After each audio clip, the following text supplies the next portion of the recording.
In Russia, Tony Stark is on TV, revealing his secret identity that he is Iron Man. Anton Vanko dies in the arms of his son Ivan Vanko.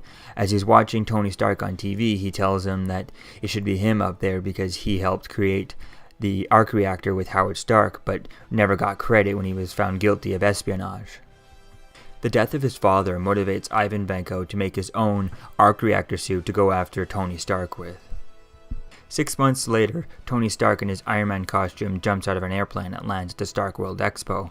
After the opening monologue, he checks his blood toxicity level from the shrapnel in his chest and he finds out it's a little high. As Tony Stark is being escorted out of the expo, he bumps into Larry King, played by Stan Lee. There is also a very quick cameo of Seth Green in here with his wife, which is interesting because he will also go on to play Howard the Duck in the Guardians of the Galaxy movies. Tony Stark is summoned to present in front of the Senate Armed Forces Committee where they want to get the Iron Man suit over to the US government, but Tony Stark denies when he says that the Iron Man suit and him are one and the same. The Senate has Justin Hammer show a presentation of different countries who are creating their own Iron Man suits, but Tony Stark quickly hacks into the presentation and shows footage of those failures of those countries. Ivan Vanko is watching Tony Stark on TV and he's finishing up his arc reactor costume called Whiplash. Once home, Tony Stark checks his blood toxicity levels to see where they're at, and Jarvis tells him that they're getting higher the more he uses the Iron Man suit, and that if he doesn't find a cure fast, he's going to die. Because he's slowly dying, Tony Stark decides to make Pepper Potts the CEO of Stark Industries. He also makes Natalie Rushman his new assistant. Once at the Monaco Grand Prix, Tony decides to check his blood toxicity level and he sees that it's really high at 53%, so he decides to race in the Grand Prix. During the race, Ivan Vanko walks into the track and attacks Tony Stark, but he doesn't have his Iron Man costume with him, so Happy Hogan and Pepper Potts are forced to drive onto the track and toss him his briefcase-shaped Iron Man suit. Iron Man defeats Whiplash, then Tony Stark goes and visits Ivan Vanko in prison, and in prison they talk about how Antoine Vanko, Ivan Vanko's father, helped create the arc reactor with Tony Stark's father, Howard Stark, and then Ivan Vanko mentions that palladium in the chest is a painful way to die, which is something that Tony Stark has never told a single person. Tony is really feeling his mortality now, and he tries to get Pepper Potts to go with him on a vacation, but because she's CEO now of Stark Industries, she has no time to go for one, and he still doesn't tell her that he's dying. After watching Whiplash go toe-to-toe with Iron Man, Justin Hammer breaks Ivan Vanko out of prison so that they can work together in building their own version of the Iron Man armor. Stark is researching Ivan Vanko when James Rhodes comes in telling him that he's the only defense stopping the government from breaking down his door with tanks and stealing his Iron Man suits. Stark then needs to change a palladium core in his suits, and Rhodey is forced to help him over to his desk to get there before he collapses.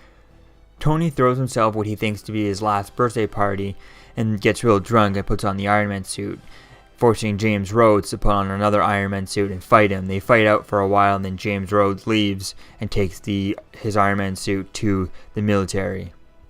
The next day, Tony Stark is approached by Nick Fury, director of S.H.I.E.L.D., and he also finds out that Natalie Rushmore is actually Natasha Romanoff, aka the Black Widow, who's been watching Tony Stark for Nick Fury. Meanwhile, Justin Hammer checks in with Ivan Vanko to see how he's coming and making his own Iron Man suit, but he finds out that Ivan Vanko is not making suits but actually making drones instead. Nick Fury leaves Tony Stark with a box of Howard Stark's research, and he leaves Coulson there to keep an eye on him. Meanwhile, Rhodey and the military have Justin Hammer come in to take a look at the Iron Man suit that they stole, and they have him upgraded and turned it into the War Machine. Tony finds a message from his father leading him to discover that in the 1974 Stark World Expo, there is a secret map to creating a new element. During the construction of this new element, Agent Coulson comes down to check up on Stark. He goes through a box and finds a Captain America shield. Tony is successful at creating a new element to replace the palladium core in his arc reactor. Justin Hammer checks in again with Ivan Vanko to see how the drones are coming along and see if they can do a demonstration at the Stark World Expo, but Ivan tells them they can only salute. This is because he's been working on secretly his own upgraded version of the Whiplash costume. Ivan Vanko Whiplash calls Tony and tells him thank you for the information you gave me on upgrading the arc reactor, and he also tells him he's going to destroy him and his name. so Stark immediately suits up and goes to the Stark World Expo. Iron Man shows up at the Stark Expo during Justin Hammer's presentation of the new drones and the new suit called War Machine. Antoine Vanko hacks into the War Machine armor and sends War Machine and the drones after Iron Man.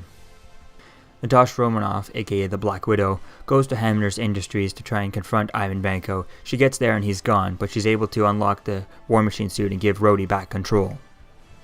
Iron Man and War Machine are surrounded by the Hammer drones.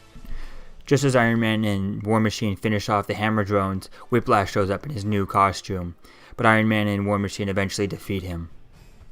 Tony Stark is then approached by Nick Fury again about the Avengers Initiative. Stark finds out that Iron Man is approved, but Tony Stark is not approved to join the Avengers, so they now want to hire Tony Stark as a consultant, not as an Avenger.